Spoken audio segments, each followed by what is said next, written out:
Hospital, post office, ಮತ್ತೆ ಶಾಲೆ, school, bus stand, ಮತ್ತೆ ಅಂಗನವಾಡಿ ಕೇಂದ್ರ, ಮತ್ತೆ ಅಂಗಡಿ ಮುಗ್ಗಟ್ಟು, ಮತ್ತೆ ಪೊಲೀಸ್ ಸ್ಟೇಷನ್. ಇದಲ್ಲದೆ ಪಶು ಆಸ್ಪತ್ರೆನೂ ಕೂಡ ಇದೆ. ಜೊತೆಗೆ ಶುದ್ಧ ಕುಡಿಯುವ ನೀರಿನ ಘಟಕ ಇದೆ. ಜೊತೆಗೆ ಈಗ ಸರ್ ಹೇಳ್ದಂಗೆ ಸಾರ್ವಜನಿಕ ಶೌಚಾಲಯ. ಸೊ ಮತ್ತೆ ಬೇರೆ ಯಾವುದು, ರೈಲ್ವೆ ಸ್ಟೇಷನ್, ಹೌದಲ್ಲ, ರೈಲು ನಿಲ್ದಾಣ, ಜೊತೆಗೆ ದೇವಸ್ಥಾನ, ಹೌದಾ, ಗ್ರಂಥಾಲಯ, ಇವೆಲ್ಲವೂ ಕೂಡ ಸಾರ್ವಜನಿಕ ಆಸ್ತಿಗಳಾಗಿವೆ. ಇದನ್ನು ನಾವು ಏನು ಮಾಡಬೇಕಾಗುತ್ತೆ, ಕ್ಷೇತ್ರ ಭೇಟಿಯನ್ನು ಅಂದರೆ ಅದಕ್ಕೆ ಒಂದು ವಿಸಿಟನ್ನು ಮಾಡ್ತಕ್ಕಂಥದ್ದು. ಮುಂದಿನ ದಿನದಲ್ಲಿ ನಾವು ಇವಾಗ ಸ್ವಲ್ಪ ವಾತಾವರಣ ಸ್ವಲ್ಪ ಇದಿರೋದ್ರಿಂದ ನಾವು ಸೋಮವಾರ ನಿಮಗೆ ಕ್ಷೇತ್ರ ಭೇಟಿಯನ್ನು ಮಾಡಿಸ್ತೀವಿ.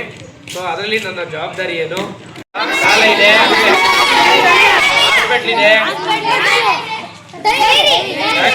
ಬ್ಯಾಂಕ್ ಎಲ್ಲಿದೆ, ಅನುಗಳಲ್ಲಿ ಬ್ಯಾಂಕ್ ಇದೆಯಾ, ವ್ಯವಸ್ಥೆ ಮಾಡಿದ್ರೆ ಬ್ಯಾಂಕ್ ಇಲ್ಲ. ಆಮೇಲೆ ಲೈಬ್ರರಿ ಇದೆ, ವೆರಿ ಗುಡ್. ಆಮೇಲೆ ಸೊಸೈಟಿ, ಓಕೆ, ಸಹಕಾರ ಸಂಘಗಳು, ರಸ್ತೆ ಇದೆ,